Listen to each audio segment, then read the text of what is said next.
so I'm going to start a fleet and then we'll do some of the talking, and I might just put us into TA3 and we'll kind of just do a little camp and seminar at the same time. It's fun to do it that way, I think. So I'll just get the fleet going.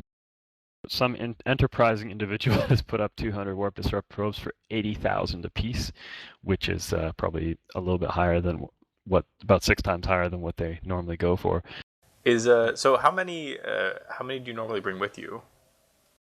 Good question. I like getting right to the questions. In when I'm going out, I like to have no fewer than 30 and no more than 60.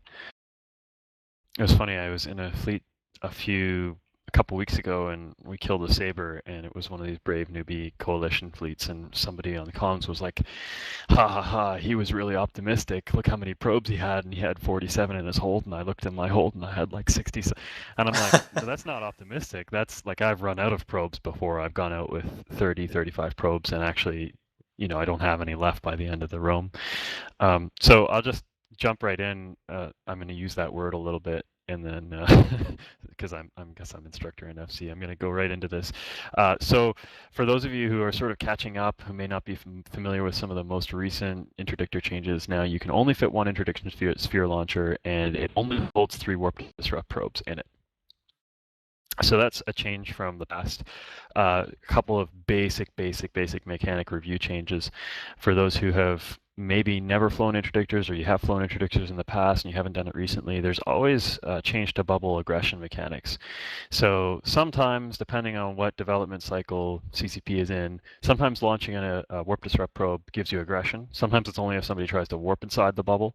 Sometimes there's no aggression, and right now we're in one of those times where you do not get aggression for launching a bubble or an interdiction sphere launcher. You don't get aggression for activating that. So that's really cool. I probably wouldn't fly interdictors as much if that wasn't the case, and we'll go into the reasons for that. But basically, I consider interdictors to be one of the most, if not the most, useful ship that a single pilot can choose to fly at any given time. So even if someone tries to warp inside the bubble, it's not aggression anymore? That's correct. Okay.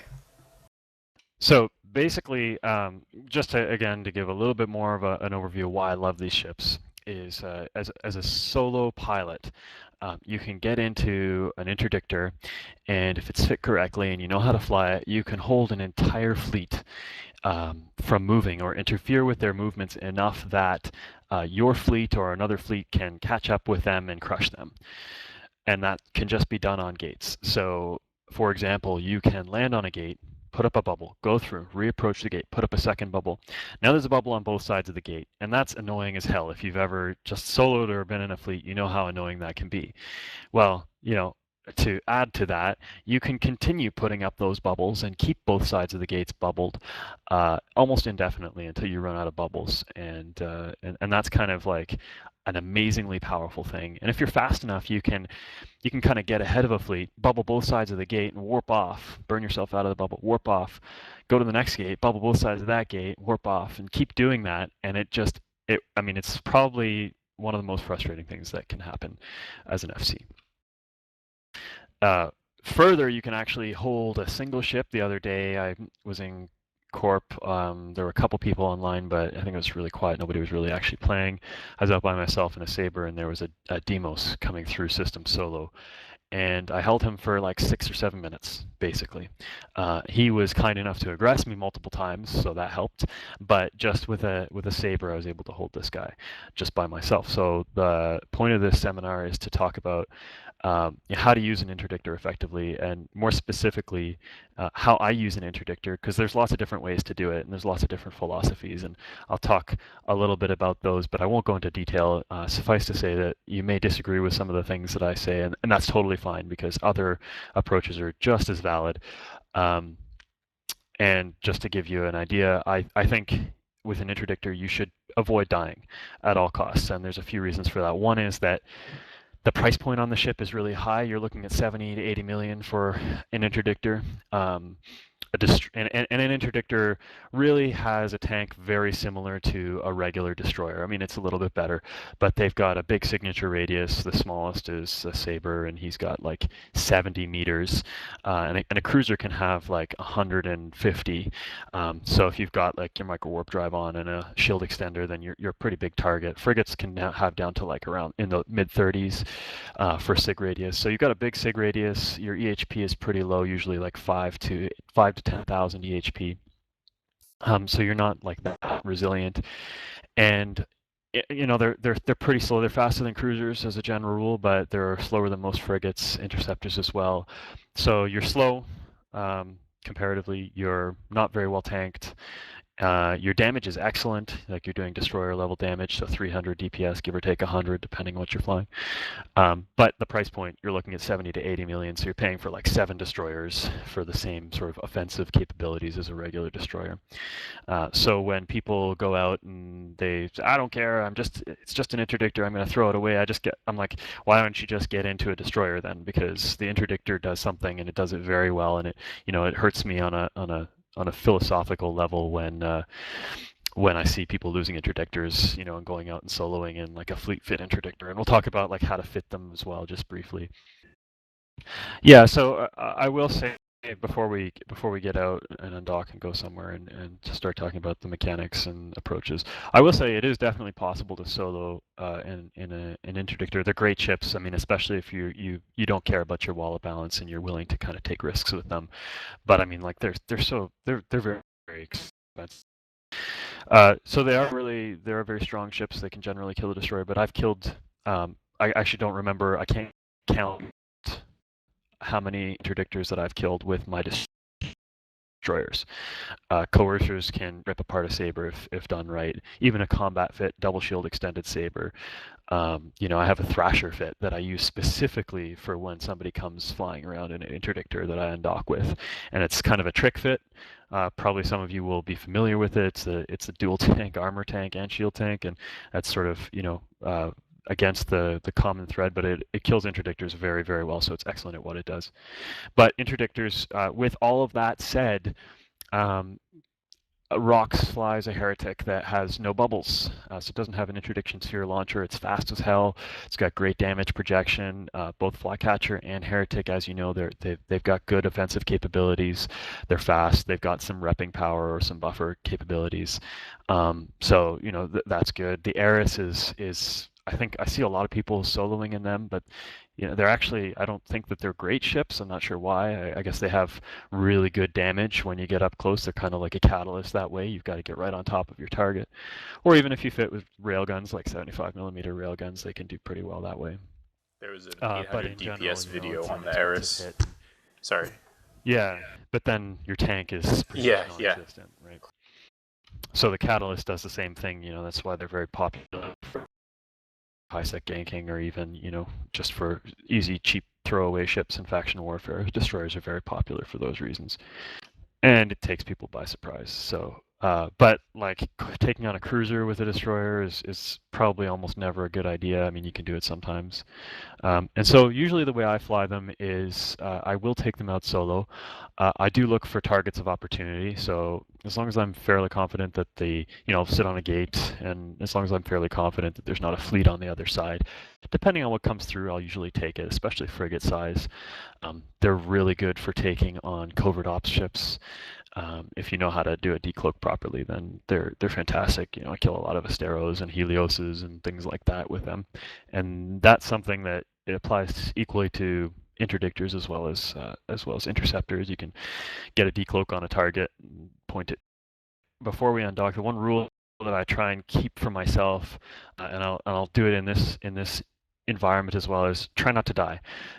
So my whole preamble about how amazing the interdictor is and how useful it is, it applies in fleet situations. And when I ran the PvP basic roam for not Eve Uni, for Brave a couple months ago. I FC'd that, and we had, I think, 100 people in fleet. And the one instruction that I gave to my interdictor pilots was, don't die. You are my most valuable asset. If it's a choice between scrambling a target and surviving. I want you to survive if at all possible. The reason for that is not just the price point on the ship, so it doesn't even factor into it. I don't care, how expensive your ship is. It's the utility on the ship. It's the most useful ship, I would argue, in a fleet that you can fly. And so in this fleet as well, please do not die. If there's some target that comes through and it looks baity, don't just fly over there and burn over to it and tackle it, and then die a horrible death. I do it sometimes myself, but I think it trains you to think like an interdictor pilot better if you're always thinking at the back of your head, I'm like a glass cannon, I'm very fragile, I'm very vulnerable, I'm going to try not to die. It's not about being risk averse, it's just about being very, very situational aware, or aware of the situation that you're in at the time. Something else that's recently changed that you may or may not know about is that if you drop a bubble on a station and you dock up, then the bubble disappears. So it's a recent change to bubble mechanics.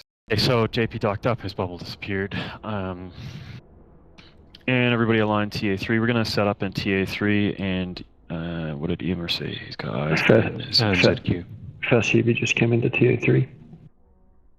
Oh, great! Everybody warp to TA3. Warp to TA3 at 0. We're going to kill Fast-Heavy. What's he? Looks like a thorax, probably called Azov. Oh my god.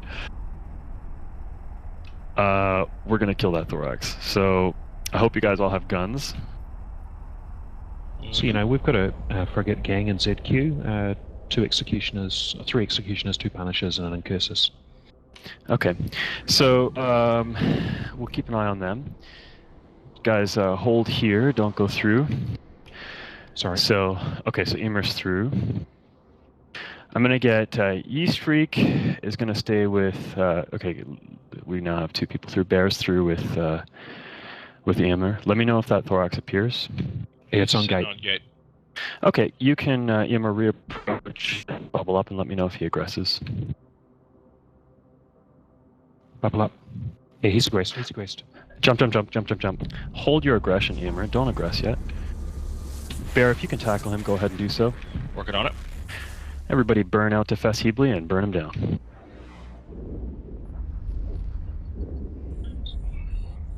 And heat. Scram on thorax. Now, always watch your heat with these guys, because they don't have a lot of heat. Burn over there and pop them.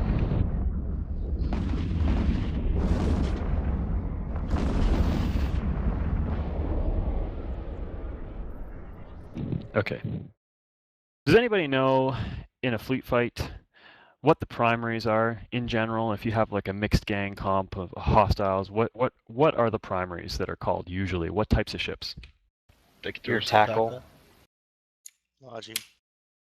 Dictors, tackle, logi. So yeah, the primaries in any fleet are some combination of tackle, interdictors, logi, and E-war. And usually, believe it or not, at least when I'm FCing, a lot of the time it's going to be interdictors. And the reason for that is, we've talked about it before already, and it's the preamble, big sig radius, small tank, you can usually alpha them off the field even under logi reps. So they're great targets, and that's why when you're flying in an interdictor, you should always have in the back of your head, I'm the primary. So there might be like, a fleet full of Macarials, and you're still the primary. Any fleet comp you can imagine, there's a really good chance that you're the primary.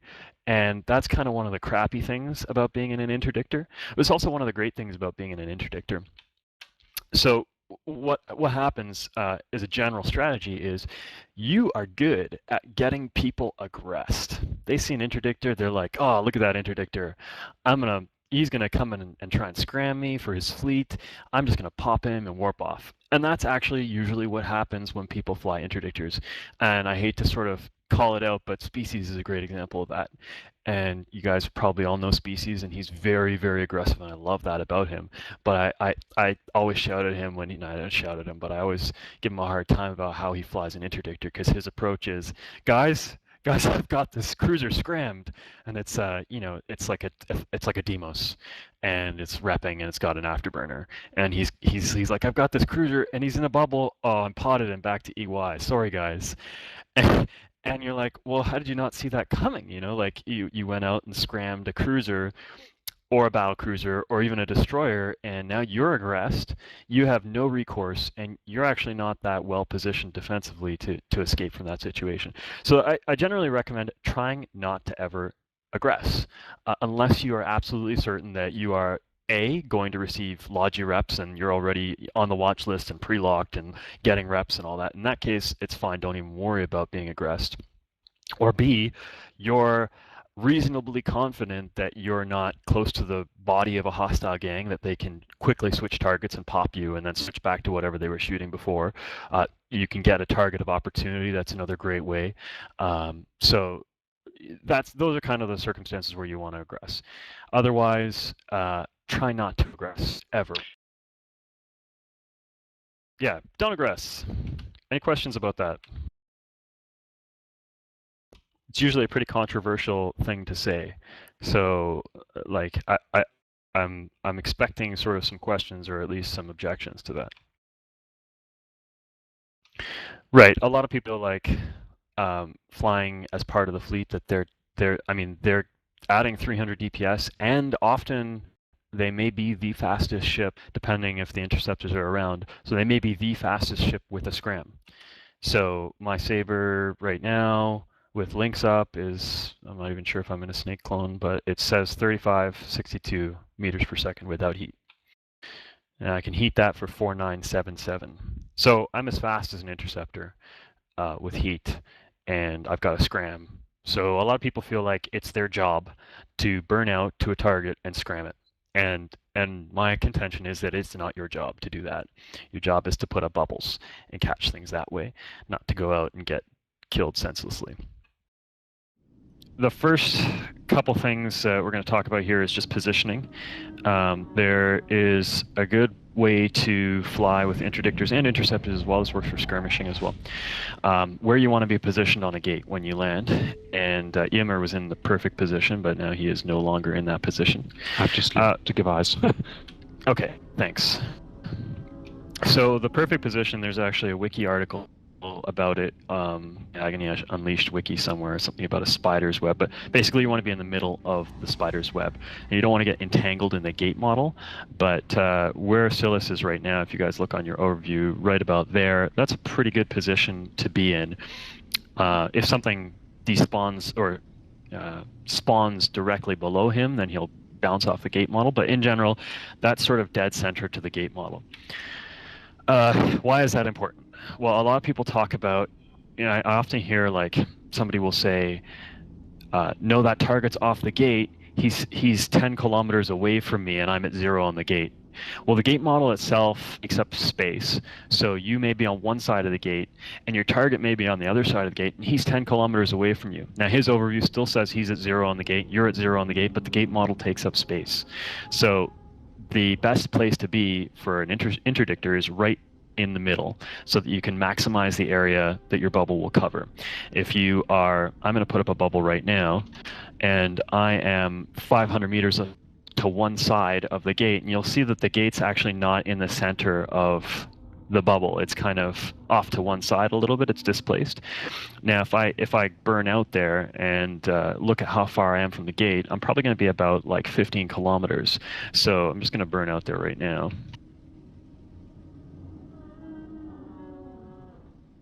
And I'm hitting the bubble right around 11, 12 kilometers. So you have to be dead center to reliably catch whatever comes through. Pretty much. And I mean, there's also different gate sizes too, so you have regional gates and it makes it less likely to catch things. It's always worth a shot. But since this is a small gate, it's pretty reliable. But if somebody did decloak there 14 kilometers off the gate, they could just cold warp out if they really needed to. So it's really a good idea to be right in the middle of the gate. So there's a gang like that coming. So they've got, 10 battle cruisers, 3 scythes, etc., etc., etc. And there's a sort of there's a good way of holding up a fleet like that. So one thing I like to do, and this is also somewhat controversial, is I like to dual prop my sabers. So I've got an afterburner and a micro warp drive. One of the reasons is I can kind of hang out on this gate and fire up my micro warp drive and orbit 500. And now I'm doing almost, well, I'll do around, without links, probably around 1,000 meters per second, orbiting this gate within activation range. And anything on grid can be shooting at me and probably missing because I have an afterburner. Afterburners are great. So I've done this many times where an Ishtar fleet of like a dozen lands on grid. They all drop guards and they're like, shoot the Interdictor. And I just fire up my afterburner and orbit the gate 500. And I'm taking very little damage, very little damage. There's a danger to that. You can get alphaed off the field. And also if there's somebody who knows what they're doing, they might just pick you off. But if you're paying attention, you should be okay. You can stay on grid a little bit longer doing that. The advantage of this is I can continue delivering recon. Their fleet stays aggressed. So I'm actually holding them in position without a bubble just by getting them to aggress me because I'm always primary. As an interdictor pilot, you're always primary. It's almost irresistible. And then when I have taken enough damage, I can go through to the other side, reapproach the gate, put up a bubble, and start orbiting there at 500. So they now have 60 seconds before they can come through and start shooting me. And there's a bubble up. I may or may not put it up right away, but they're essentially trapped, and I'm still mobile. So probably one of the most important skills is learning to crash gate properly, not bouncing off the gate when you do crash, how to handle a fleet that's got potentially sensor boosted ships, and that's again one of the reasons why I like the afterburner, because I almost expect it now. I expect there to be somebody with a sensor boosted web, and so I have been caught off gate before when I didn't fit afterburners. I have been caught off gate by a sensor boosted web and killed. So now I put the afterburner on. I can almost always get back to gate. The only times where I won't is if there's a daredevil on grid and he happens to be in web range of me and manages to get a web on me fast enough. That's the only time that you should probably get killed. Also, maybe fast locking like artillery or something like that, they might be able to alpha you off the field. Or if it's a large enough gang, then even just a little scratch from every ship is enough to kill you. That god-awful 4B camp with the Loki boosts and the Vigilant and the RDK is real bad. Insta-lockers. Yeah, exactly. So yes, that's another component to, effectively flying the Saber, or I keep saying Saber, effectively flying an Interdictor, is knowing what you are able to go through. Okay, so are there any questions about that sort of process? Because I think that's the one most useful skill that you can have, is knowing how to stay alive on gate, aggressed, and keep crashing over and over and over again. Yes, I have a question. Do you take advantage of aggression timers to reload your launcher, which takes 60 seconds? Right, so that's something else I should talk about too. So there's a couple things. First of all is understanding warp disrupt probes. There's two types of warp disrupt probes. There is the regular warp disrupt probe, and then there's the surgical warp disrupt probe. So the main difference is that a regular warp disrupt probe gets deployed for 2 minutes. So that is 120 seconds, 2 minutes, and its range is 20 kilometers. Those statistics are not modified by any skill levels. So that is set every time you use a warp disrupt probe. It's out for 2 minutes and does 20 kilometers. Heavy interdiction cruisers is a little different, so we're not going to talk about that right now. But for regular interdictors, you get a 20K probe and 2 minutes. There's also the new surgical warp disrupts. They're out for 3 minutes, so 180 seconds. Their warp scramble range is only 10 kilometers. I have yet to really figure out a very useful way. I mean, you can stop a fleet, but that's about it. I don't think they're that useful, but I have to think about it some more. The 10 km ones? Yeah, the 10 km ones. I guess if you want to like bubble trap and make sure they land like in alpha range of your brawlers or something. Or solo camping, something comes in, you drop, and just move a little bit to be in scram range. Okay, yeah, so those are good creative. That's all correct. So those are good creative uses for the bubble. A lot of the time, bubbles are used like on gates or stations, but there's a lot of other uses we're going to talk about as well. But yeah, so there's two types of bubbles, and then the interdiction sphere launcher itself, which is your most useful weapon, takes 60 seconds to reload. So there's the big disadvantage to flying this ship. It's got 3 charges, 3 bubbles, and it does take 60 seconds to reload, and you warp pretty fast. So if you're going from gate to gate inside of system, trying to catch up with a fleet or be useful, often you'll make it all the way across the system to your next gate inside of 30 seconds. And so it's kind of unfortunate, and you have to sit on the gate for 30 seconds and wait for your reload to finish. If you go through the gate before your reload is finished, then you will not get probes in your launcher. It will just crap out on you. And actually the mechanics are a little weird because it will still show the icon as reloading. So it's not like the reload gets canceled. You go through the gate, it finishes the reload cycle, and then it says it wasn't able to reload, and then you have to start all over again with the full 60 seconds. So what was JP's question?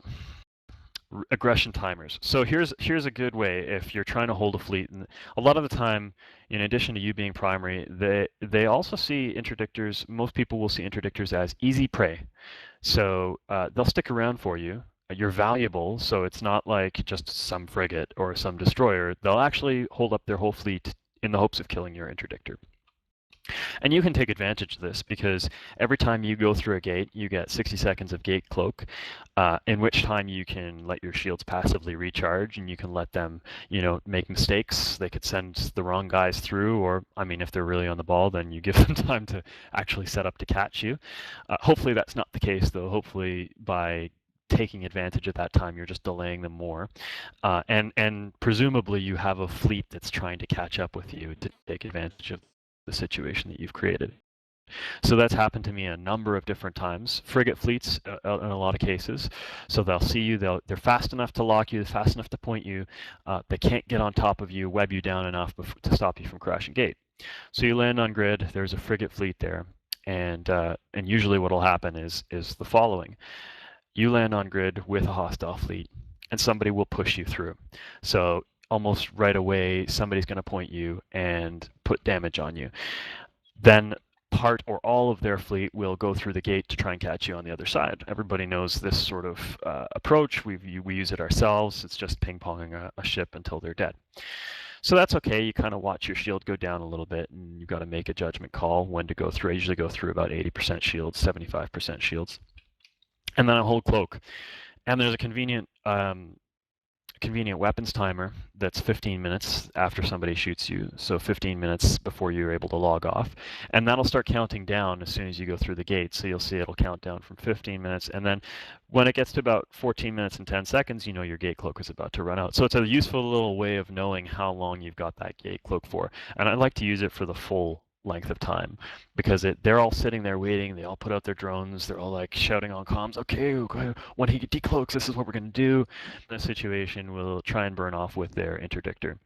And that's, again, a judgment call. I mean, you've got to make that as well, whether you're an interdictor, a cruiser, an interceptor, whatever. Once you've gone through gate, you've got to make the judgment. Can I safely burn off from this gang? And most often the answer is probably not.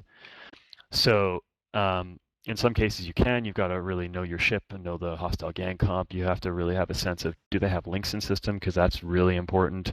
Are they long range fit? Because then if you burn off, then you're putting yourself into optimal and you'll probably die.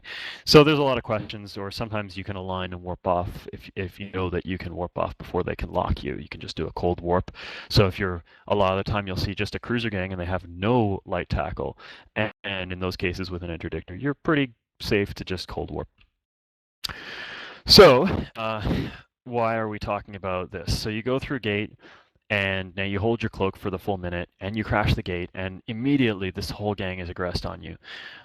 So at this point, I would bubble go through immediately. So why did I do that? Now I've trapped myself, haven't I? Well, actually, I've trapped their gang. So sometimes what people will do is if they've aggressed and you go through the gate and they're afraid or they're uncertain, they'll start aligning, they'll warp off, they'll just bounce attacks. You know, it's never good to be on gate with aggression. Most people have that kind of intuition, and so they'll try and get away from it anyway. But if you put up a bubble, then they have to make a choice. They have to choose either to burn 15 kilometers or 20 kilometers out of the bubble and then warp to attack, which puts them out of position and puts them off gate in case something goes wrong, or they just stay on gate with aggression. And usually what happens is they stay on gate with aggression inside a bubble. It's amazing. It's like this happens almost every time. So you go through, now you hold your gate cloak for another 60 seconds, and usually there's that interceptor that pushed you through, or that ship that pushed you through the first time, and a couple more guys came with them because not everybody aggressed on the other side. So you hold your gate cloak for another 60 seconds. The shield recharge rate on these ships is fantastic. So I don't know exactly what the number is, but even if you're down to a quarter shields, by the time your minute is up, you're back up to half shields. And you burn back to gate again, drop a bubble, go through, and rinse, repeat. Now, you at this point, you're no longer you no longer have any warp disrupt probes, so you're no longer able to hold the gang. So you have to either just keep crashing back and forth without bubbles, or actually no, you may have one more probe, but you'll run out. You actually cannot reload when you're pinned between the two gates, so you have to either escape or just keep staying there and using yourself as bait. So that's typically how it goes, how you can hold up a big fleet, and that actually sounds like you getting trapped in, and the reality is, yes, you're trapped. You've kind of put yourself in a situation where, it might not be right away, might take them 10 or 15 minutes, but eventually they will get you. So the hope is that you do actually have fleet support coming to help you out in that situation. Any questions?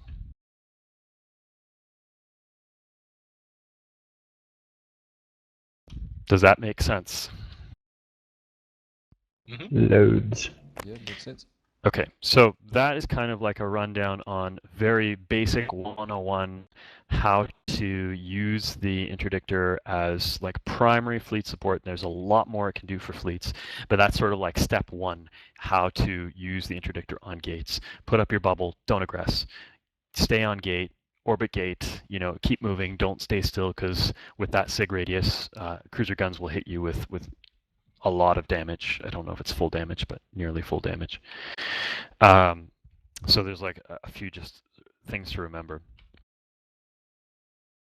Well, I'm going to talk briefly about fitting now, because I'm not going to go into the full details of it, but sort of fitting, it's going to be different if you're taking out an Interdictor for solo work or for fleet work. For fleet work, your Interdictor will benefit from a little bit of tank, so like a shield extender, or an armor plate or something like that, maybe damage control. Usually you want to have some buffer. That's what is better rather than active rep. For fleet, that's usually the case if you've got Logi, no matter what type of ship you're flying. So a little bit of buffer. And your damage isn't important. So that's the big thing to remember, is it doesn't matter how much damage you do. Don't put heat sinks and gyro stabilizers, not heat sinks, but don't put gyro stabilizers, magnetic field stabilizers, or anything on your Interdictor unless you like really want to and you intend to take it in as an offensive ship, which I recommend against. So you don't really need to have a lot of damage mods. You do need speed. So speed and buffer, those are the two things. Micro warp drive is essential. If you can dual prop it, yes, do it. I recommend that. Not a lot of people fly it with dual prop. That's how I fly it. I rarely lose interdictors and I fly them a lot. And then nanofiber beats overdrive, just to give you that extra agility. Polycarbons are going to beat auxiliary thrusters. Same reason. Agility is good. You want agility and speed. So the polycarbs are better than low friction nozzle joints or auxiliary thrusters. And the nanofibers are better than inertial stabilizers or overdrives. Wow, it's a lot. I also, when you're learning interdictors, this is going to be controversial if you want to learn how to just fly them and get in the habit of flying them. Don't fit a pointer scram. It's kind of like, oh my God, I can't believe he's saying that. But I like doing that for ships when I know the people are going to be taking them out for the first time and learning how to use them. And the temptation when you're going from flying any kind of DPS or solo ship or even small gang ship to flying an interdictor is to go over and point something.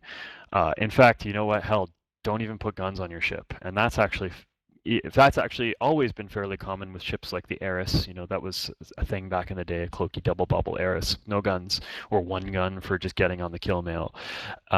So that's people are somewhat familiar with that, putting a cloaking device on your ship and no weapons and no offensive capabilities, and that's kind of like common, but I'm saying this is like a way of learning. So if you take the offensive capabilities away from your ship, it'll just simply force you to change the way that you think and say, how do I use this ship to trap or control the movements of a gang without having to aggress on them. So that takes me over to cloaking, and people will ask, is it a good idea to put a cloaking device on your ship? And I say, absolutely, if you want to fly it that way. I typically, personally don't, but it is very useful because you can put your ship on gate within, and the secret is you put it between 2,000 meters and 2,500 meters. And the reason for that, if you know how the mods work, is the cloaking device will stop working when you're closer than 2,000 meters. But you can activate a gate as long as you're closer than 2,500 meters. So you have a very small little gap of 500 meters. So between 2,000 and 2,500 meters, you can have your cloak on and still be able to drop your cloak and go through the gate. So that's a very useful feature, and the Quantum Link campers do that in Curse. So if anybody knows about those guys, they'll sit on the gate within 2,500 meters, cloaked, and then they have the option of putting up a bubble on the side that they're on, or they can go through to the other side without any delay and put up a bubble on that side if they need to. If they catch something on D-scan, they say, oh, I'm going to get this guy on the other side. They decloak, go through the gate, reapproach, and then prepare for their bubble. So there's a few things. We're going to talk a little bit more about cloaking devices. There's a couple things that cloaking devices do. They cripple your ability to lock ships, so they lower your scan resolution bonus when they're not active. There's a reactivation delay, so when you drop your cloak, not a reactivation delay, a targeting delay. So when you drop your cloak, it's called the sensor recalibration time. You can't lock anything for 20 seconds. So that's a fairly major disadvantage. And what else? It's got huge CPU. So, you know, the CPUs are, you know, in the neighborhood of 300 CPU available on an interdictor. And if you put a cloak on, then in a lot of cases you have to gimp something else in the fit. So you may have to take off some guns, or you may have to put on fitting mods, and all of those things are okay, but you want to fit for the situation and for what you're comfortable with doing. So how might I use a cloaked saber or cloaked flycatcher or Eris or heretic? So I would. Many of you have probably watched the Rooks and Kings videos, and so you know that they use interdictors to great success to cause a gang to warp gate to gate. And they do that by having a cloaked interdictor in system at a certain spot near a gate. And when the advanced scouts pass by, they see them in local, but they don't see them on the gate. No warning goes out that says there's an interdictor in system with you. And furthermore, I mean, with that particular corporation, they're fairly well known for smart bombing battleships. So no warning goes out saying there's a smart bombing battleship pilot in system with you, and we don't know what he's flying. He could be cloaked in an interdictor on your next gate. So a lot of the time what happens is there's one neutral and local, grid and scanner clear, next system. And at that point, the Saber says, hey, see you later, drops his cloak, puts up his bubble, and then the hostile gang, having no knowledge of this bubble, often will warp straight to the gate and land in the bubble. Now, what can you do with that? Well, you can be set up, you know, with a Sino. You could be set up in a wormhole. We have done that, where we've been in a wormhole in system with our fleet, had an interdictor set up a bubble, drop their cloak, and have the hostile gang land in the bubble and come in through the wormhole. So there's a lot of like cool things you can do that way, trapping a fleet. You can have your interdictor cloak at a jump bridge, at range on a jump bridge, and then you get eyes on their main fleet with the Covops, and when they're aligned, then you drop your cloak, put up your bubble, they land in the bubble. It not only delays them, but you can also set up a trap there if it's far enough from if there's POS guns there. There's a lot of things you can do with the cloak. It also helps you for survivability purposes. If you are getting hunted, if you're in an alpha time zone in Providence, you know that they'll have a 100-man gang out searching for your interdictor and inside of 30 minutes of being inside of their region, and they'll have combat probes everywhere. If you don't have deep safes and you don't want to spend the rest of the day just warping from safe to safe, then sometimes it helps to just be able to cloak up. So it does give you that extra defensive capability. So why don't I use a cloak? I don't do it because as I said, I like to be able to be of use to the fleet, and that includes the DPS. It's no joke, the extra 300 DPS that you can add with a Saber or other type of interdictor. That is significant. I wouldn't do that until I'm relatively confident that I can engage without dying.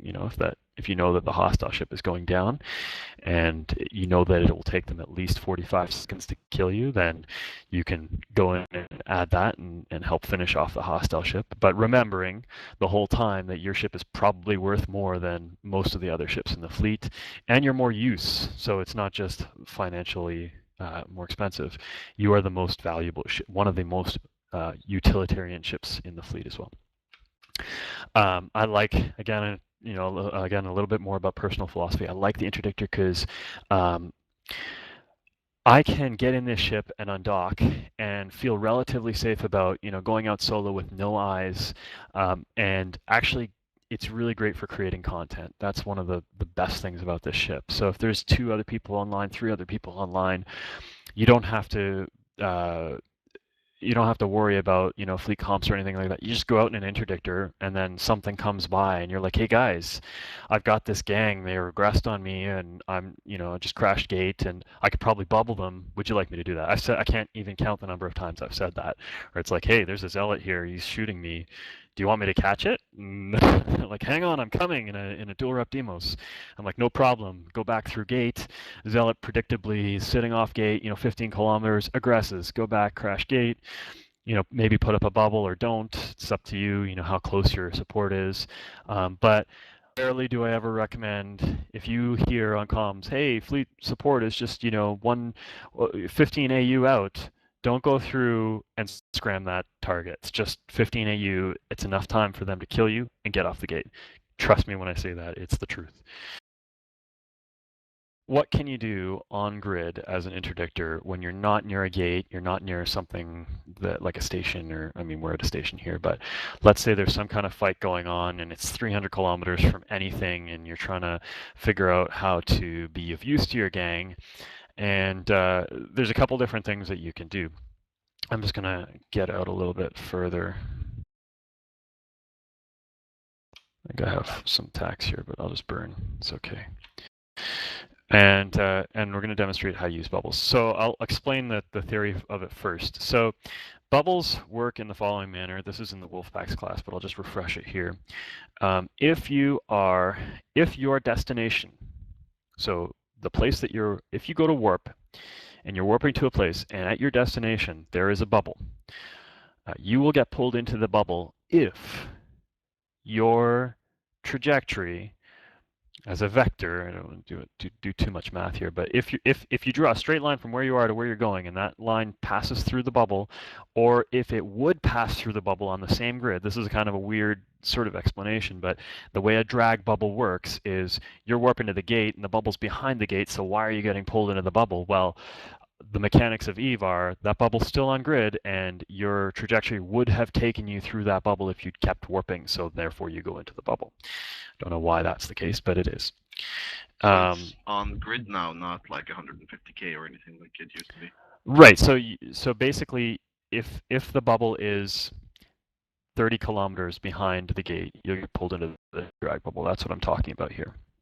So we're talking about if I'm coming from station warping to the TA3 gate, and there's a bubble on that grid, and it's either in front of the Stargate or behind the Stargate, and it intersects my trajectory, then I'll get pulled into that bubble. When you're on grid and you're activating a bubble, it's a little bit different. So if I put up a bubble and let's see how we do this. So I'm going to get Yeast Freak to warp over to, no, I'm going to get JP to warp over to Wulfrunner.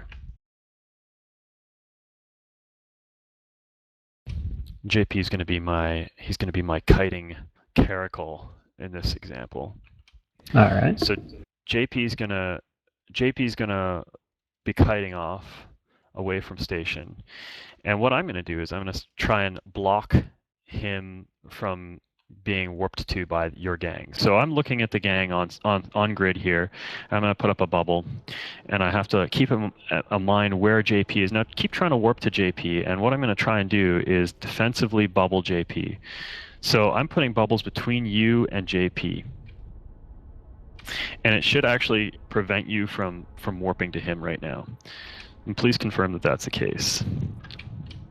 So what happened to Silas is he got pulled into the bubble. So his trajectory would have intersected the bubble. He got pulled in. So I'm actually blocking your gang from landing on top of JP. So where would that be useful? Well, if JP has been pointed by an interceptor, or the lead elements of a hostile gang are, burning ahead of their gang, I can keep dropping these bubbles and potentially keep blocking. I see Silas is trying to get around me there. So he can keep trying to warp to the interceptor that's tackling JP, and my job is to keep between the hostile gang. In this case, it'll be you guys, Silas, and JP. I'm going to have to keep getting in that space, keep putting up bubbles, and by doing this, I'm creating almost like a wall, if you want to think about it like that. Now I've put up 3 bubbles. I have 60 seconds. The best thing for me to do is to bounce to attack or just burn off, and then come back to the fleet later at this point. But I've seen this used very effectively against Brave, for example, back in GE. What'll happen is, they'll warp to the station at some range, 300 kilometers, and inevitably some intrepid Brave guys will go out there and tackle something, and they'll shout on comms, "Oh my God, I've got an Ishtar tackled off grid," and all this type of thing. And then what happens is the interdictors keep putting up bubbles, and then nobody can actually get to that guy, and that guy dies.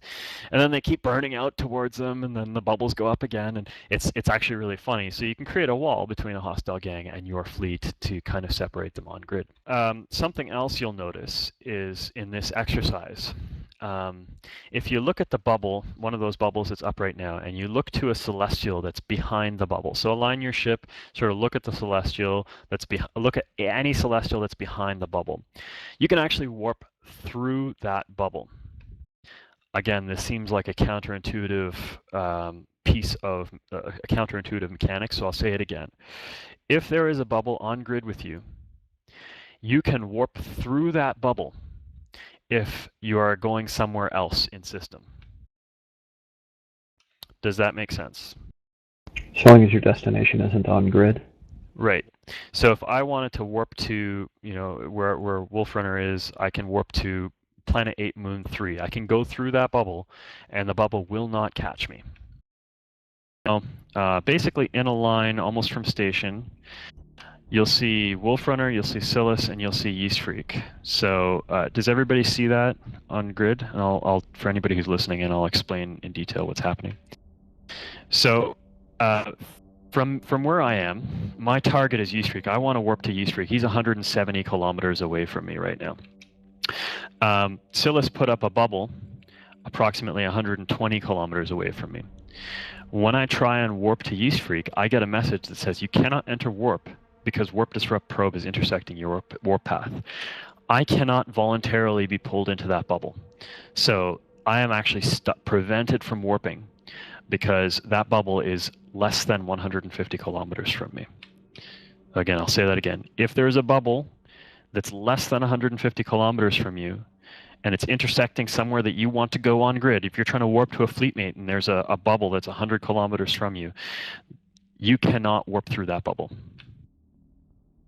Whereas JP, who's 400 off from Wolf with the bubble in between, tries to warp from station and lands in the bubble. Correct. Now, I think one of the reasons for doing this, if I can speculate, is that CCP wants to try and prevent people from using this as a way to mini-warp.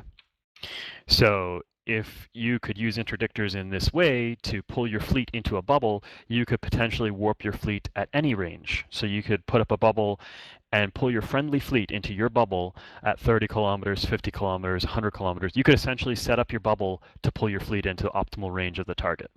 And that's how it would work. Are there any questions about that? So you may have already covered this, but if you were to make a tack at, say you're warping between one gate to the other, and you make a tack and warp back to it, and you throw up a bubble, is that going to catch everything warping between those two gates? No, is the short answer. When I first heard about interdictors, I was like, "Oh my God, that's the most amazing thing. We can actually use these ships to stop pilots warping through space." And the answer is actually that's not how they work. They only work when the destination is on grid with the bubble. So they're actually very limited in terms of usefulness. That's true for any type of bubble. So warp disrupt probes or heavy interdictors bubble or anchorable bubbles, all bubbles, they don't work if you're not landing on grid somewhere with them or trying to do something on grid with them. Can you better define that? Because I know there's catch bubbles that if you get caught in them as you're going to, say you're in a long warp and you're landing on a catch bubble on a grid with the gate. How does that work? How do I avoid that and or do that? Sure, I can go over that. It's a good sort of refresher. So if I want to set up a catch bubble on the TA3 gate, we can all actually go there. We'll go at 100, warp to the TA3 gate at 100, and I'll explain how it works. So we all warp to the TA3 gate at 100. And then as you're in your warp, look behind your ship and look in space and look at the celestial objects, and they all kind of like group together. And this will be instrumental for understanding how this works. I warp to the TA3 gate at 100 kilometers, and I look directly behind my ship, and I hover my mouse over those celestial objects that are directly behind my ship, and I see planet 8, I see planet 6, I see the station, I see a bunch of asteroid belts and moons and things like that. So what I can do here is I'll deploy a bubble, and now I have a bubble that is 100 kilometers from the TA3 gate, and this is called a catch bubble. It will catch anything that warps to the TA3 gate from that cluster of celestial objects, planet 6, planet 8, any of that stuff. The bubble that Silas just put up will also catch from the TA3 gate. Yeah, so that bubble, both bubbles will catch, and they'll end, I believe, in Silas's bubble first. So that's called a catch bubble. Does that make sense to you? JP is going to warp from station. Yeah. So yeah, that does. But what are the limitations for the range? So you said you have to be on grid. So as soon as you don't see the gate anymore on your current grid, correct. That's okay. And you can manipulate the grid too. So there are ways to actually change the grid. We don't go into that here, but you can actually manipulate the size of the grid. And I'm sure Bear probably knows a little bit about that because if you read old wiki articles, it will probably say 150 kilometers because I think it used to be max. It did used to be the case. Yeah, typically the grid is usually around 300 kilometers. You can stretch it.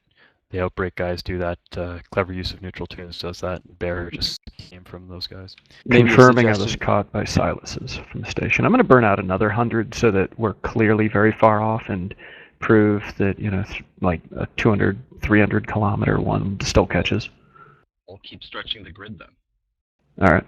So there's something else I was going to talk about, which is actually called a drag bubble. And I'm setting myself up in position for a drag bubble shortly. And if we can just let the new bubbles go down, I'll talk about drag bubbles and why this is kind of like a backwards mechanic. This is all covered in the Wolfpacks class. This seminar is particularly focusing on interdictors. We're going to do some more fun stuff. But to just review drag bubbles, so I guess Leon just warped to Wulfrunner. So I'm going to wait till that bubble goes down, and then I'll explain. So I am now, I can hold down Alt to get the bracket for my ship displayed, and that will tell me sort of if I'm in line with the gate. So what I'm doing to set up this drag bubble is I'm looking at the gate, and Is there a question? Nope. Okay. I'm looking at the gate and lining up my ship with the gate between me and the station.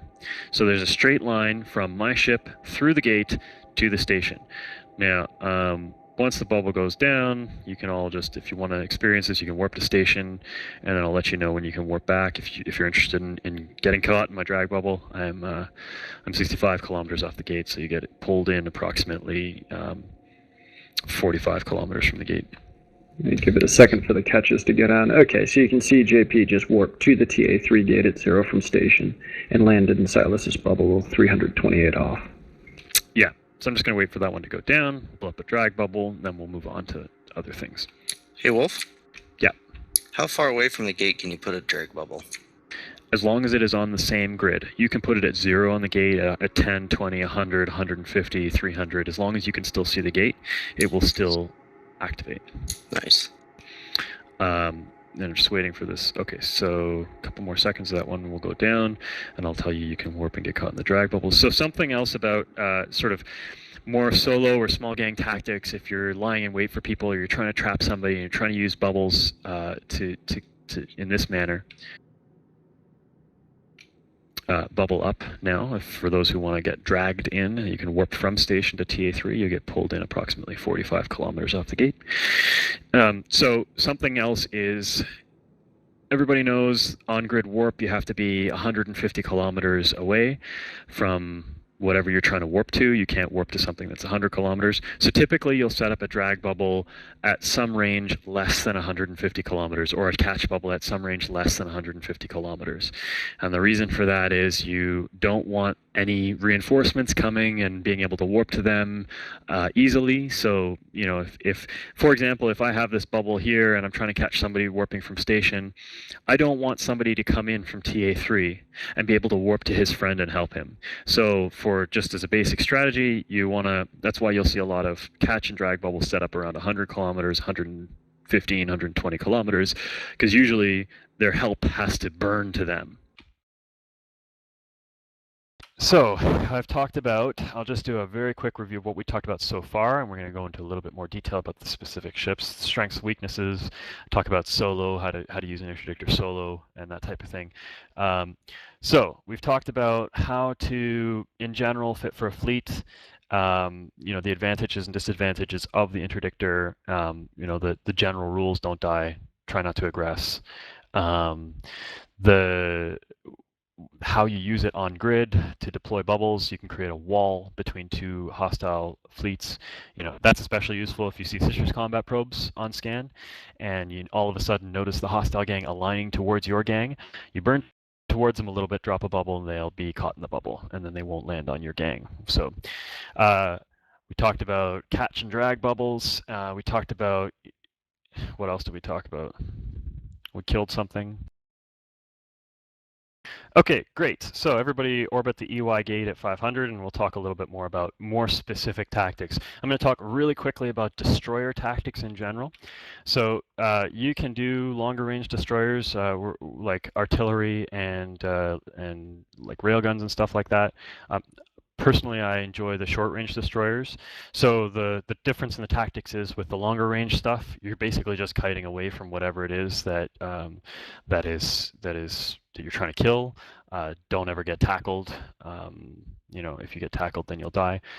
For the short-range stuff, there's a couple of general tactics.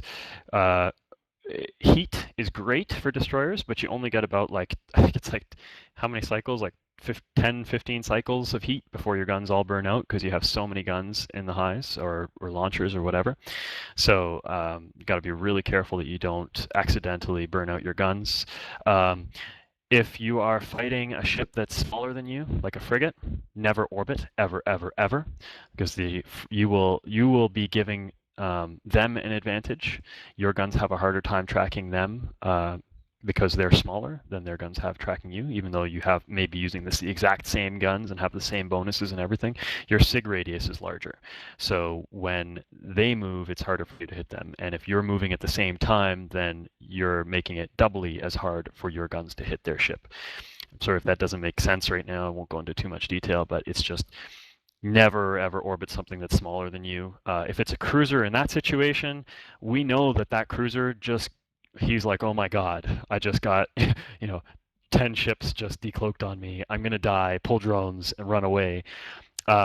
We don't need to orbit him because he's going to try and de-aggress. You got to make that determination in the first 5 seconds of the engagement. Is he still going to try and kill me? If yes, then orbit. If no, keep it range optimal, overheat, burn him down really quickly, just like we did. So he had an extra large ancillary shield booster and it didn't do him much good. Other sort of tactics. So how to deploy a bubble when a solo ship comes through. I'm going to demonstrate this. So I want somebody to we're going to demonstrate it in here. I'm going to go through into EY. I want somebody to get set up in the center of the gate. And just as a general rule right now, please don't aggress anything at all, period, until I let you know, because I don't want us to die stupidly. Okay. So who's set up for bubble? JP. So JP is set up for bubble. Everybody should look at JP's location. And he should be roughly in the center or close to the center of the gate. And I'm going to come into system. So there's a couple of things here. I have a 60-second gate cloak. So no matter when you put up your bubble will not go down before my gate cloak. Basically, the bubble's up for 2 minutes. I only have a minute of cloak. Want me to bubble? Number one. Not yet. Number two, it takes me a few seconds to align. Most ships have an align time greater than 2 seconds. Interceptors don't get caught by bubbles anyways, so you don't have to worry about them. Most other ships, it's 2 seconds or greater. And so you can wait for them here before you put up your bubble. And here's why. So what I'm going to do is, oh my god, I've just jumped into a gate camp. JP, as soon as I decloak, you put up your bubble. But everybody else, watch my ship speed. I'm looking for a moon. I'm going to just cold warp off. And JP, as soon as you see me, you can bubble. So I've clicked the warp button now, and JP's going to put up his bubble. And if you watched what happened to my ship speed, it went almost to warp speed, and then it stopped me. I had clicked warp. I didn't click align. I've actually stopped my ship. Now, probably a lot of you already know how this works and why and all that stuff, but basically I told my ship to warp. My ship's like, I'm warping, and then the bubble goes up and that says, I'm not warping, so I'm not doing anything. I'm just going to stop. And in that situation, you've just caught your target. They're confused. They may not know why their ship is stopped. It's always a surprise. Even if you have done this 1,000 times, it's always a surprise when you do get caught by a bubble, and it's a really disappointing one too. You just got this sinking feeling. You're like, oh no, I'm caught off gate, going the wrong way. So that's how you want to do it, is wait till your target appears and then put up your bubble. In the hopes that they'll get stopped. Now, there's another way of doing this, and the safe way of actually getting out of a bubble, if you really have to burn out of a bubble, is instead of just clicking warp, you want to pick the closest celestial to where you are. So I'm actually going to demonstrate that just by approaching this wreck over here. Everybody can kind of stay where they are. Hopefully the bubble will stay up for a few more seconds. So let's say I decloak 14 kilometers, 15 kilometers from the gate, and I'm where my ship is right now. I'm just on the very edge of the bubble. And what I want to do is figure out how the heck to get out of this bubble. I'm actually looking for celestials or bookmarks that are as close to me and where I am in the bubble as possible. I don't want to burn through the bubble. I would not burn to the sun. That would be like the last place I would choose, because I would have to go all the way through the bubble in order to activate warp. I would probably choose like either a bookmark or, let's say, the planet's 7 cluster. And I would choose that planet 7 cluster.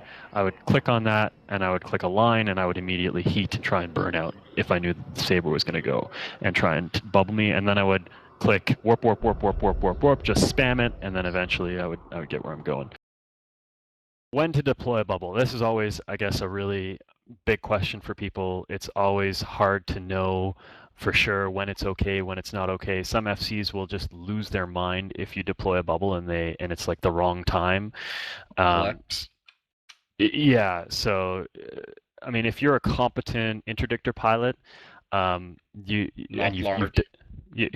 you've done it before and you kind of have an idea of what's going on, you've FC'd a little bit, then you're pretty much like, I don't want to say you have carte blanche, but you have carte blanche, and that's always dependent on the FC. But you should always be thinking as the interdictor pilot, as though you're FCing the fleet as well. And I know that's kind of like a cliche that we always say that as an interceptor pilot, think like an FC, and it's like as an interdictor pilot, really think like an FC. You know, if you see a gang and you're kind of like not flying with the body of the fleet, you're kind of out a little bit ahead or behind, and you see some ships and it's sort of like a target of opportunity. Don't be like, hey, there's a Gila in my bubble and he looks like he's lost. Do you think I should bubble this guy? Just put up a bubble, and it's easier to ask for forgiveness than it is to ask for permission in that case. So usually FCs get really upset when you put up a bubble and you're right in the middle of the fleet, or you're at a location that they're about to warp to. Right, so those are the two things that you should not do: is put up a bubble where they're about to warp, or put up a bubble on top of the fleet itself. Even if you put up a bubble on the other side of the gate that your fleet is warping to, at least in that case, you can say, I've put up a bubble on the other side, just so that you know. And that's, I've always done that. I've never had a problem. So the quick answer is, if you're sticking with the rules of don't die, try not to aggress, and remember that you're the primary. So remember those three things. And if all of those things are like, if the situation is okay, if it's okay to put up a bubble, even considering all that stuff, then, and there's a gang with you and you want to trap them, don't wait for them to warp off. If you see them aligning, don't even think about it. They're aligning off. They have made the decision to run, and your choice has been made for you, which is to put up the bubble. Again, this is how I fly it. I get a lot of content. FCs love to have me interdictoring in their fleet. Give myself as an interdictor, I would, or even just if I could FC from an interdictor, then I would. I have. I don't like doing it. It's not a good idea because you're squishy and the primary, so you can't call primaries.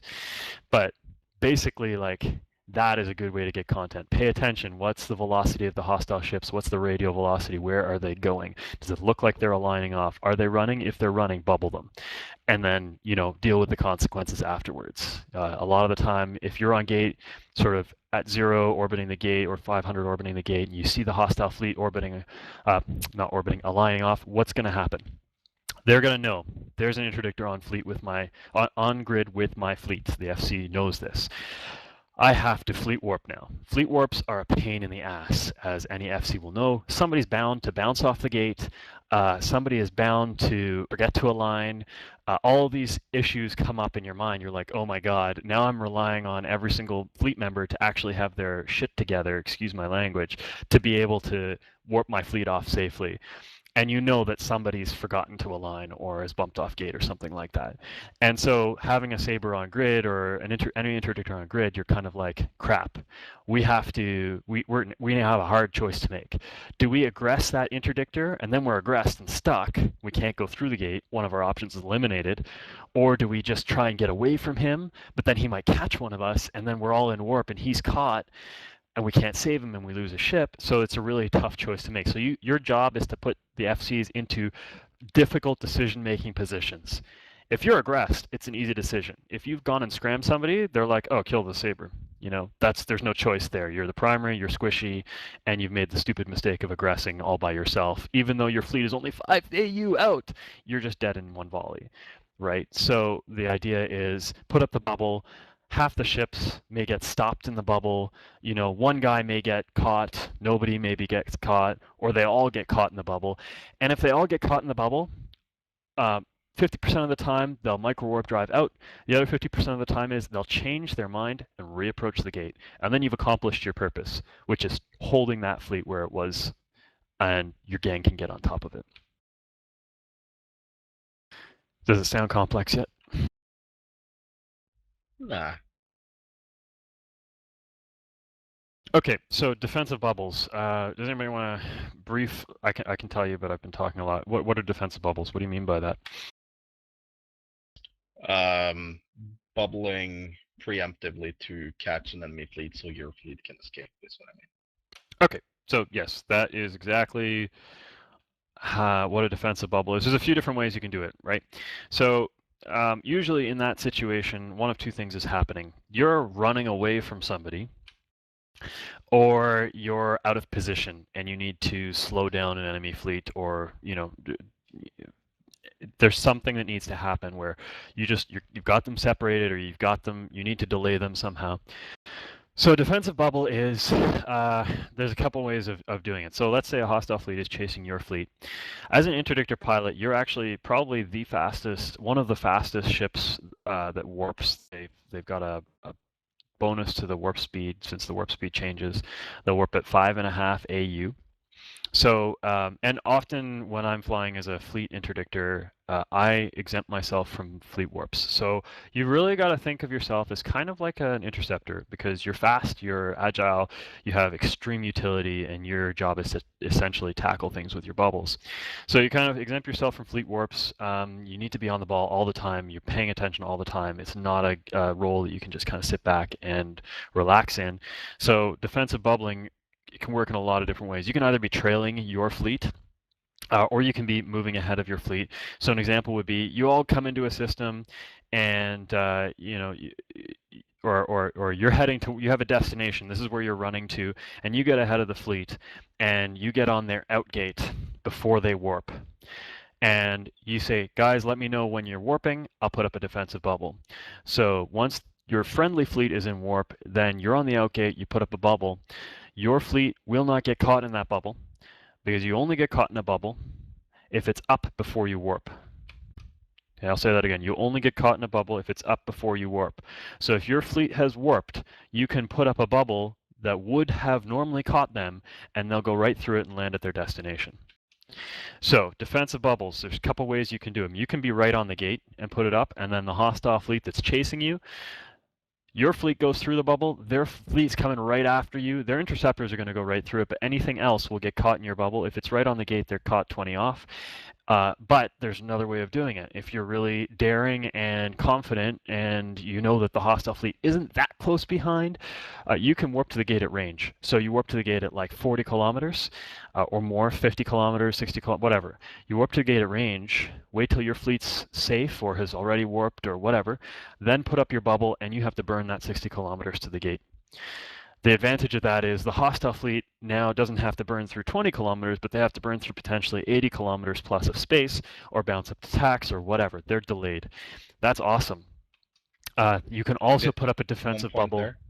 Go ahead. If you do that, and you're being chased by something like a sniping fleet, you should spiral to the gate. Well, if they're on grid with you. Yes, but they will be eventually if they're short behind.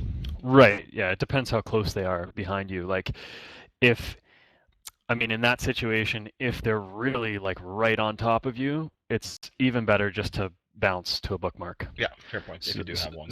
Yeah. So yeah, be just aware. Like, you don't want to. Your job is to not die, and even in that situation, you're saving the fleet, but you're still trying to not die.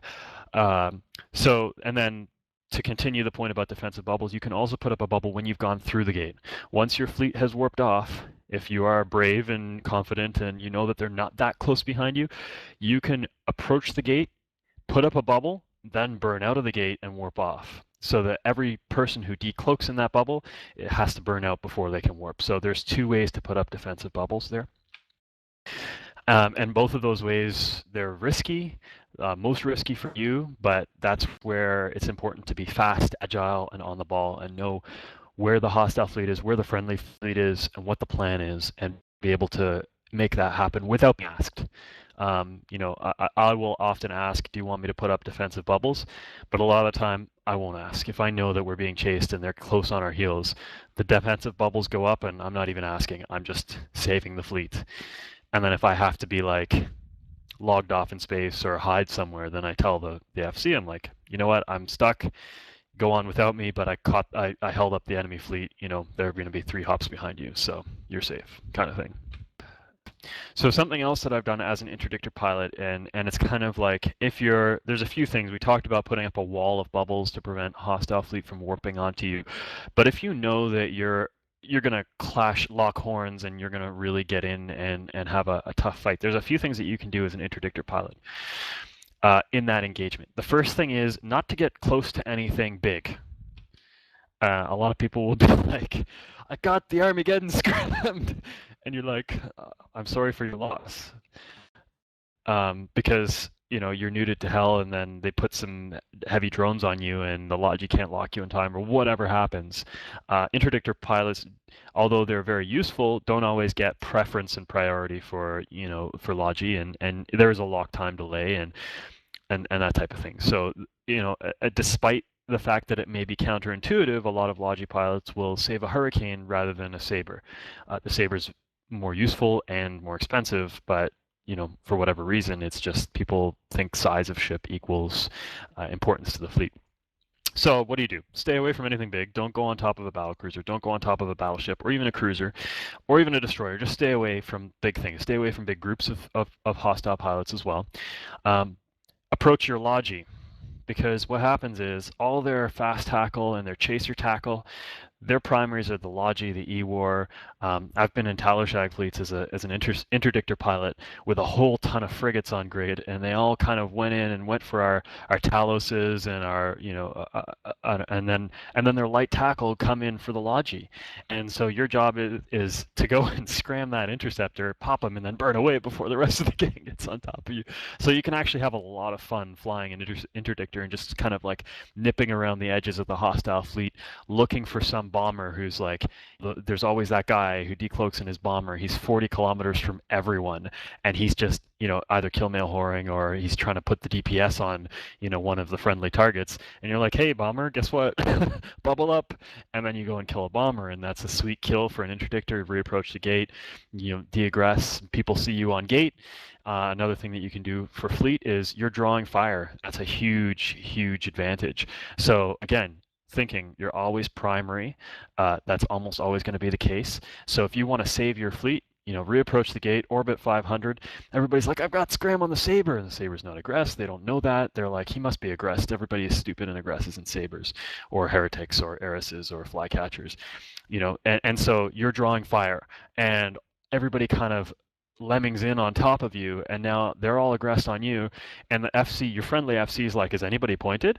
And you just keep your mouth shut, because it doesn't matter that you're pointed. You're going to go through the gate anyways.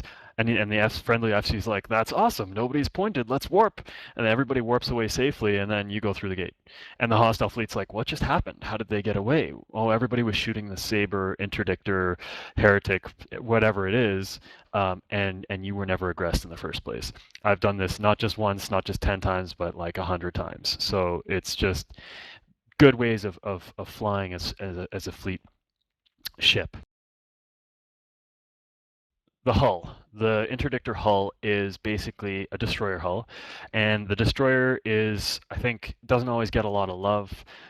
People don't really respect it that much. Back a couple years ago, when medium ancillary shield boosters came out, we had a lot of fun with Thrashers. This was before the cruiser rebalance. We killed a lot of, we had a particular fit, and a few of us flew this fit, and we took it out and tried to do some amazing things with it. And it was an afterburning Thrasher with a medium ancillary shield booster. It was pretty tight on the fittings, but we killed everything from battleships to command ships to battle cruisers. Basically, we would, you could kill anything with this ship, and it was just about the meta at the time. The balance of the ancillary shield booster was a little bit off. The Thrasher was very strong at the time. Cruisers were weak, but nevertheless, it kind of demonstrated the point. This is a ship that puts out almost cruiser level DPS. A Catalyst can get an easy 350, 400 DPS before heat. That's crazy for a small ship that only costs 10 million ISK. So that's one amazing thing about the hull, which the Interdictor is based on. The other thing is it's got a decent tank. It's not amazing, but you don't have to stretch too much to fit, a 400 millimeter plate or a medium shield extender or two onto your ship. A lot of people will fly with a medium shield extender and a medium ancillary shield booster on a Flycatcher or a Saber, and that works just fine. So they have a decent tank, good damage, and they're fast. They're a lot faster than destroyers.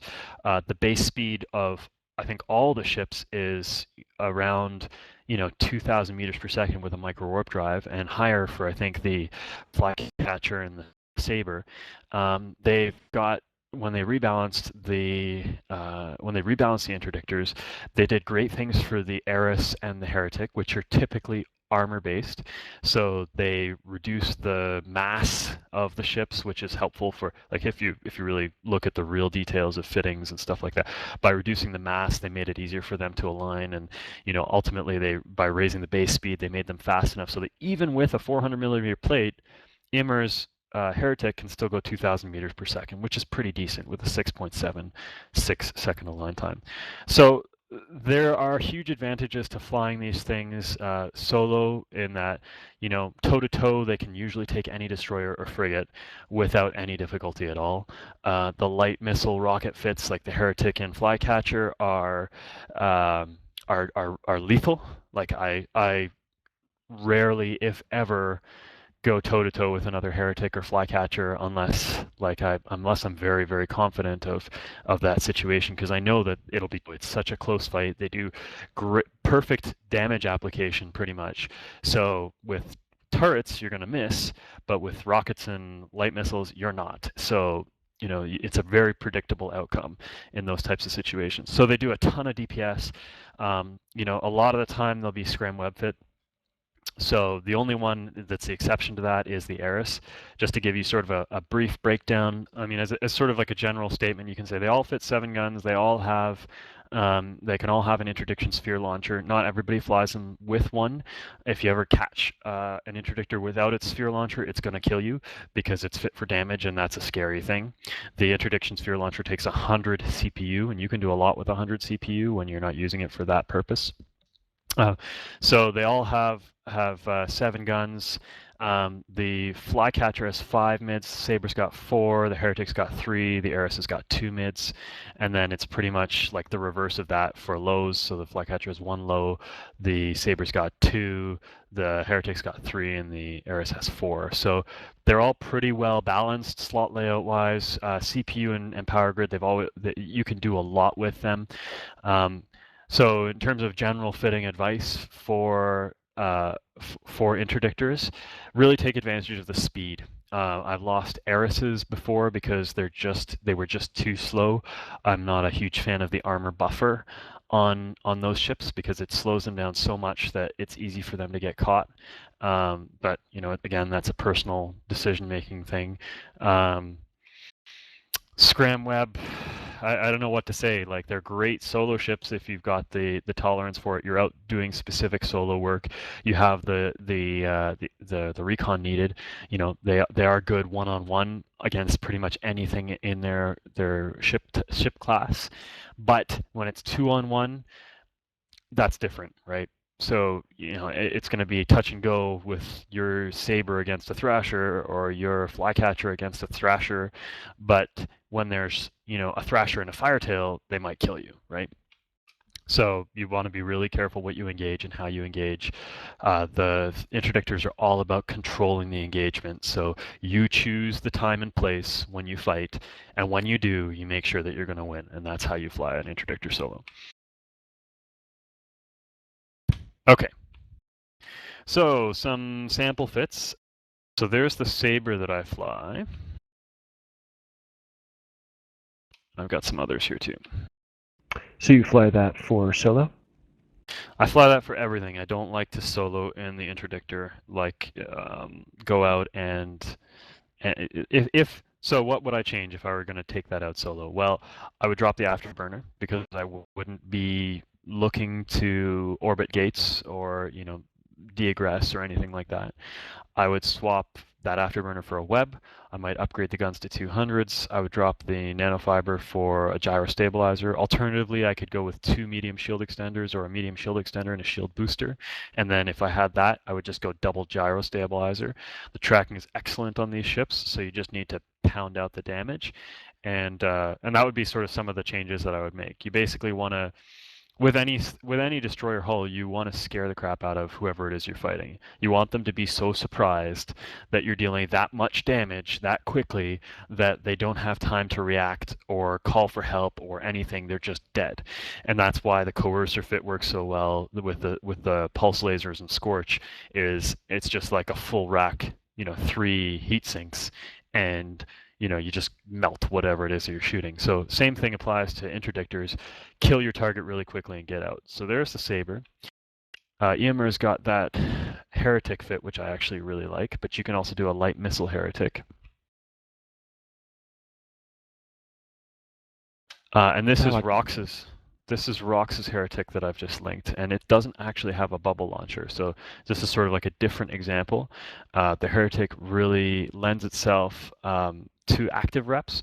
It's got a good amount of just base armor, and then it's capless weapons. So light missile launchers don't require caps, so you can afford to run it if you need to, and a great resistance profile too. And then sort of an Eris fit that I go back to what I was saying earlier about not liking the Eris with the buffer. It's got, in this fit that I've linked here, it's got a total of 80 megawatts of power grid, but there's 30 available in this fit. The DPS is pretty low. It does 250 DPS, but it's 2,800 meters per second without links or implants or anything. Now, there are T2 polycarbs on there, but you could drop them for T1. It'll still be hella fast.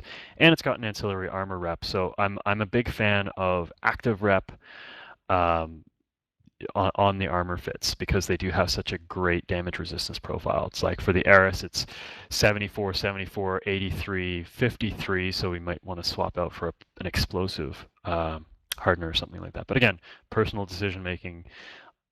Again, for suggested fits, something fast that does a decent amount of damage, so in the 250 range, but primarily you want it survivable, very agile, and it's got to have that interdiction sphere launcher. Let's see, I think I have a flycatcher too. I'll look at Leon's fit here. The idea is this was for the long range destroyer gangs we were running. Yeah, that looks like a decent fit. That'll be really fast. They have a good base agility and speed on the flycatcher, so that looks pretty good. I would fly that and feel confident with it. It's very similar in terms of tank to the Saber too. So yeah. But back to the ships themselves.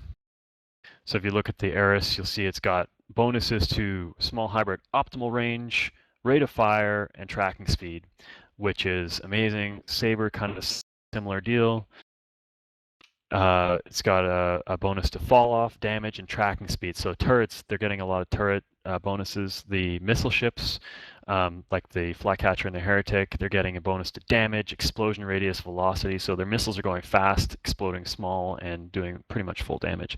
So you don't really want to fight these guys. You cannot get under their guns. I mean, unless you're really amazing, you won't get under like a Saber with 150s. I mean, you can try, but it's unless he's shooting hail at you and not moving, then you're gonna have a hard time. So yeah, that's kind of the advantages. A lot of people have asked me about. I don't think I have the skill to fly this. You don't need skills to fly this in Eve. You need destroyer skills and level 1 interdictors. You don't need to get level 5 interdictors. It doesn't actually give you much. I mean, it gives you a little bit of bonus to probably your weapon system and your sig radius, but in order to fly it effectively, do you need that? No. You can fly it effectively with, very low skills. As long as you've got as long as you're willing to put that 70 million ISK on the line. It's not a lot, but for the size of ship, when you do lose them, you're like, wow, that was fast. And you're like, that was a fast 70, 80 million. You've got to kind of have the thick skin for that. And then worrying about, people who say, I worry that I won't do it right. And it's like, if you stick to the rules and try not to aggress, try not to bubble your own fleet stupidly, paying attention to what's going on around you, like for example, here I'll give you a scenario where it would be really stupid to put up a bubble. You're fighting some Vexer, and he's got a really good tank, but he's almost down. And you want to bubble for pod and then local spikes, and you bubble for pod anyways. That's an example of a good way to get your fleet mates killed, because that Vexer was sent ahead as the bait. Yeah, you're probably going to kill him, but you got greedy and you bubbled for the pod, and now your fleet is caught in the bubble. So I guess sort of like one of the fourth rules is don't get greedy. And that's, I guess, that can apply to all of Eve, but interdictors in particular, please don't get greedy, because it's better to either let a ship go if you're debating whether to scram somebody. Err on the side of caution, let them go. If you're debating whether to bubble for pod and it's kind of like a volatile situation, you don't know what's on the other side of the gate, don't ever put up a bubble if you're really if there's zero intel and there's some fishy looking armor ship sitting on gate at 0 and he yellow boxes you and your fleet is on the way, don't put up the bubble, because that's about being aware of the situation and knowing that that's a bad choice to make. So it helps you with your situational awareness, and it's better to take them out in small gangs when you've got assault frigates and destroyers and maybe a couple cruisers, because even if you screw up, nobody's going to shout at you or get upset. They're going to be like, well, thanks for coming and bringing the most expensive ship in the fleet and actually putting it on the line and trying to get out there and contribute to the gang. So yeah, again, one last review. Kind of the rules that I fly by is don't die, try not to aggress. You are always primary, and that's almost always the case. So the fourth one is don't get greedy. And then, I guess I will encourage all of you to fly these ships. They're good. Don't be hesitant. Don't be afraid. They're a fantastic ship. I love them, and I would say probably like my favorite ship that for general purpose use, and people will love you for flying them.